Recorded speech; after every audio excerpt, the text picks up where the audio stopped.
What's up everyone, Alex here with the Whiskey Shelf, and welcome back to my channel.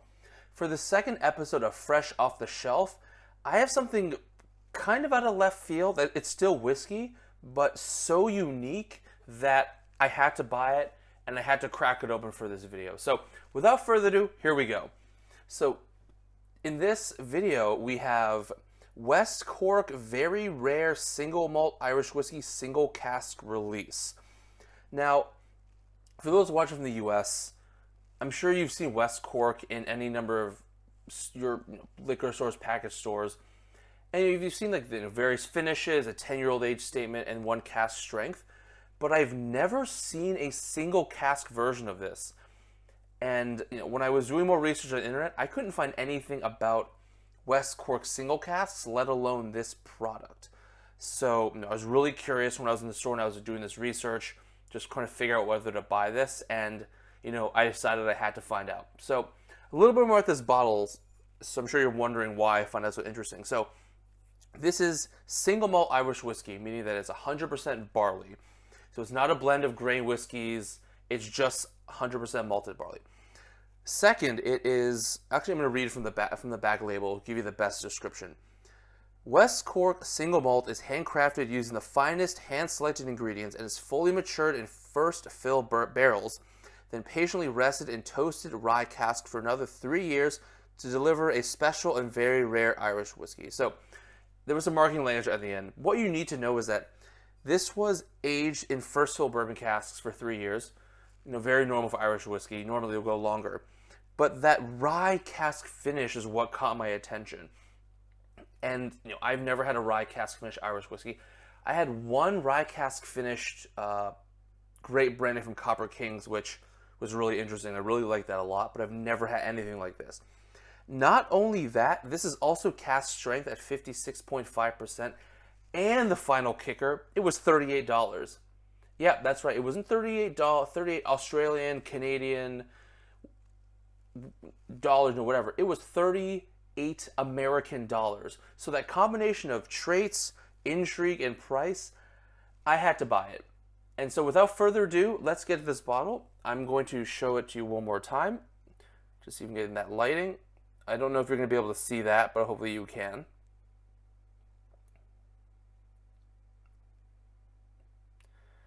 So before I forget, this was a single cask. I bought this at Yamaya in Tokyo, and I found out a bunch of their stores, so either they did a pick or the distributor did a thing, so something's happening.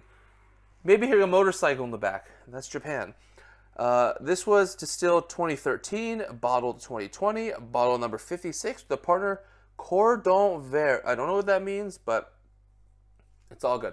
Anyways, let's learn more about this rye whiskey because I'm really curious to try it, and here we go. Cheers. Oh, in terms of the color, before I forget, it's going to be maybe a touch hard for you to see. The color is actually quite dark. I'm sure the bottle is a better example.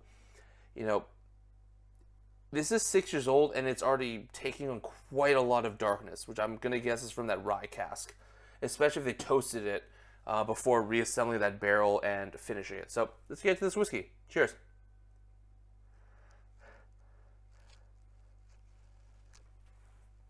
Whoa. Really interesting. So the reason why I say whoa is that rye immediately comes out and just covers my nose. It's a lot of pine, licorice, fennel, and it already starts to remind me of that Copper Kings great brandy finished rye cask. Again, there's a lot of pine, a lot of licorice, a lot of rye influence there, and I'm getting that exact same experience here.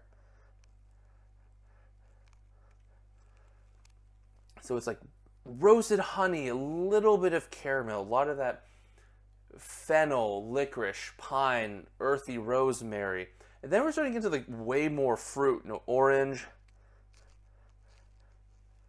orange, cherry, a little bit of pear. So a lot of that is now coming from that bourbon cask finish component, while the fennel, licorice, rosemary, pine are coming from that rye cask finish. At least that's my best guess.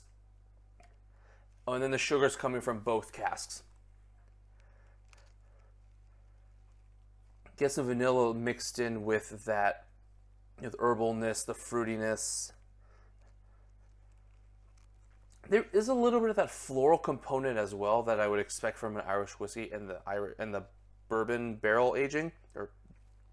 So, certainly it has those moments of being an Irish whiskey, but there's all this other stuff coming, like seemingly out of nowhere from that rye cask finish that's making this really interesting.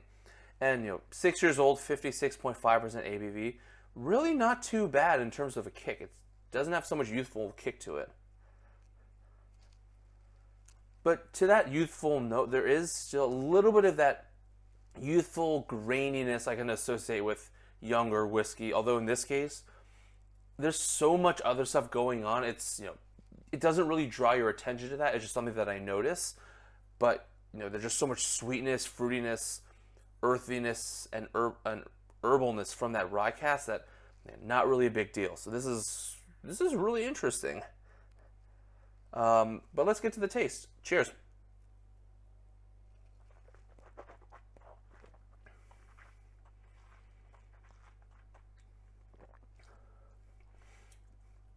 Huh. So there's just a lot to process. It's just, I think the best way to describe it at first is, the bourbon cask and the rye cask are so different that like my mind is like swirling in a circle trying to figure it out. So let me get another sip.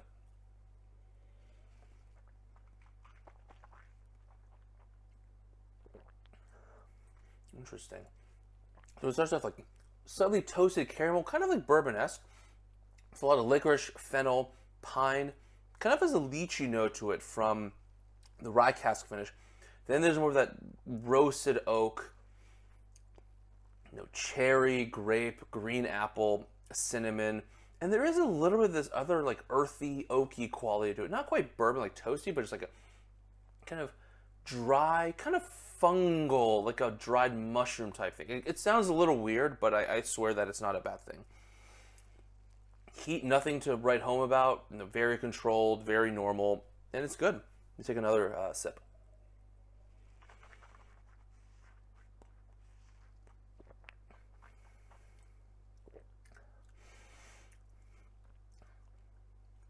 It's really interesting because if I were drinking this blind, I wouldn't necessarily think Irish whiskey. I might actually think that this was a brandy. And if I had a really good day, I'd say this is a brandy finished in rye cask.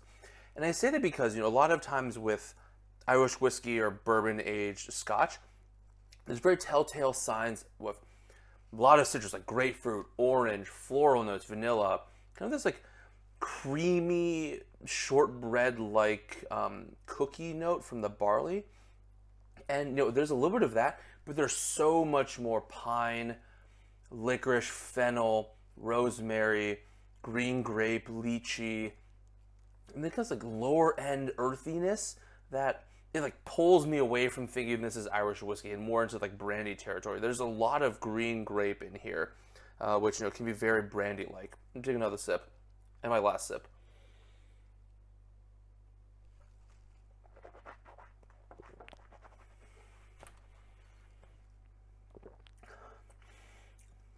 Very sweet, a lot of caramel, vanilla, cherry, green grape, like lychee, a lot of herbal and earthy character, licorice, fennel, rosemary, pine.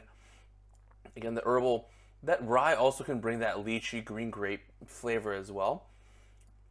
And there's a pretty good amount of roasted oak and cinnamon here. So it's actually quite toasty for an Irish whiskey. Oh, motorcycle. So pardon the interruption. And it's so interesting because I've had Redbreast 12. That was 12 years old, but exclusively bourbon and sherry. And because I don't think they were toasted, the color didn't come out nearly as dark, or the smells or flavors. This one, the color came out darker, the flavors and scents are darker. So that rye, the toasted rye barrel, seems to have had a really big influence on this Irish whiskey as a whole. And my first impression, this is really good. It's also really strange, and I'm not sure what to make of it. I'm definitely not gonna give it a bad rating. It's very flavorful, very interesting. It's just taken me for a really different rye than I'm accustomed to drinking. Bourbon, rye, Scotch, Irish whiskey, but this rye cask finished Irish whiskey is just totally new territory for me. So I think with that said, I'm going to let it air for a little bit. I'll probably drink more of it sooner than later, share it. Let it air in the bottle for, let's say, another week so I can really let it calm down to its full potential. And then I'm going to do a full review, post that, do another actual video review of this, and we'll go from there. So I think to finish this up, thank you so much for your time. I really appreciate your support and you watching this video. There are links below to my whiskey blog, www.thewhiskeyshelf.com, with, what was it, like 170 reviews and a bunch more comparisons and whatever else is on there. Also a link to my Instagram, so please follow me there. Don't forget to subscribe to my YouTube channel and push the bell. And last but not least, if you are so inclined, please support me on Patreon. And it will help me go a long way to continue doing this type of content, acquiring whiskey, to do all these videos, do these reviews. And so, if you support me on that, fantastic, thank you so much. If not, that's cool. I appreciate you watching this video anyways. So with that said, thank you so much for your time. I hope to see you again back on the Whiskey Shelf, and I'll see you later. Have a good one. Bye.